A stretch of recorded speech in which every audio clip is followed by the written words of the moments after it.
Šoreiz es jums gribētu pastāstīt par kādu Latvijas rūpniecības leģendu, ar kuru mums ir pamats lepoties.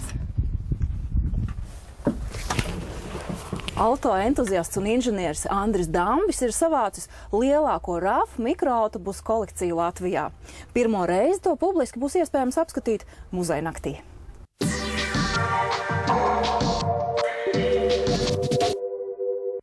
No kādreizējās mikroautobusu rūpnīcas RAF administratīvās ēkas 10 stāvu augstumiem Jelgavas pievārtē redzams tālu.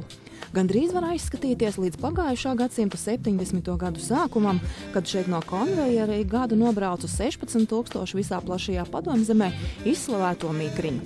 Taču Rīgas autobusu fabrikas vēsture ir vēl senāka. Tā sākās Rīgā, Duntas ielā 1954. gadā.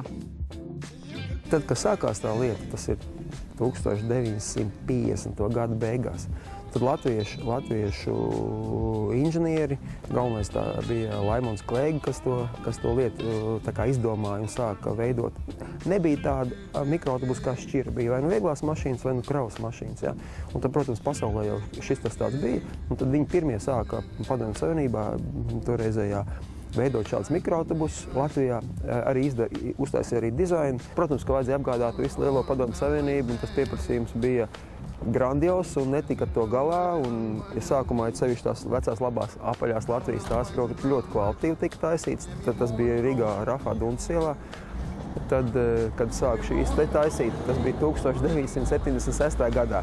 Manuprāt, šī rūpnīca nāca vaļā, un tad bija šie jaunie modeļi, kas es zinu, ka es toreiz biju skolnieks puika, man tas ļoti patika pēc dizaina arī. Es domāju, un lepojos to, ka latvieši uztaisījuši, manuprāt, pasaulē skaistāko mikroautobusu. Tad, kad jau iedeva pēc tam 1980, kurā tur gadā valsts kvalitātes zīme vienu brīdi šiem jaunajiem, ja, no tā brīža faktiski tā kvalitāte sāk kristies. Un viens eksemplārs, ko mēs redzēsim iekšā, kas ir nogājis tikai 300 km no šīs pašas rūpnīcas, tas, manuprāt, ir lielisks paraugs, kā nevajag mašīnas taisīt. Tad tomēr beigās tā viss bruka kopā un arī tā kvalitāte gāja postā. Jā. Šitais ir vislielākais.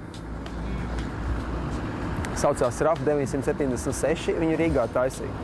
Viņš ir no koka, viņam viss karkas ir no koka. Apakšā ir kravas mašīnas rāms, koka RAFs, un apkārt ir bleķi pieskrovēti. Viņš taisīja līdz 1958. gadam tikai taisīja. Tā kā tieši tad, kad mans dzimšanas gads ir tad, kad viņš beidz taisīt šitos te busiņus. Cilvēki te, pēc tam, kad bija braukuši ekskursijās un pārvietojušies ar kravas mašīnām tikai, tad, protams, ka šitais bija lielisks ieguvums, luksus, jā. Un es maz būdams atceros, kā ar šitiem autobusiem cilvēki brauc. Laikam 25 vietas, kādu ainu, silti. Ātrums no kalna 75 km/h, jā.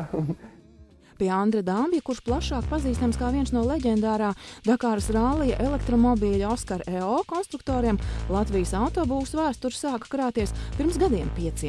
Apmēram 50. Un no tiem tie vecie, kas apaļie, ko mazāk cilvēki zina, kādi 8.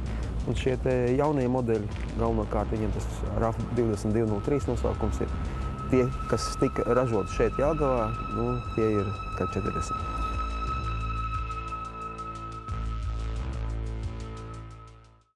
Rafiņi jeb Latvijas savā laikā tika reklamēti kā ārkārtīgi stilīgi braucamie, un tiem bija arī ļoti daudz modeļu un variāciju. Speciālus busiņus sabūvēja dažādām 80. gada Maskavas olimpiādas vajadzībām, bet daudzi interesanti braucamie bija radīti tikai vienā eksemplārā.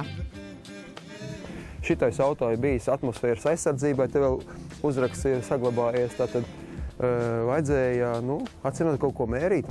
Un iekšā aprīkojums tika taisīts no rūpnīcas, tā skaitā kondicioners, un tā kā te var redzēt, rūpējās par to, lai būtu cilvēkiem labi. Šitais ir tikai eksperimentāls modelis, kas arī tikai viens tika uztaisīts. Tad tas ir veikals, jā.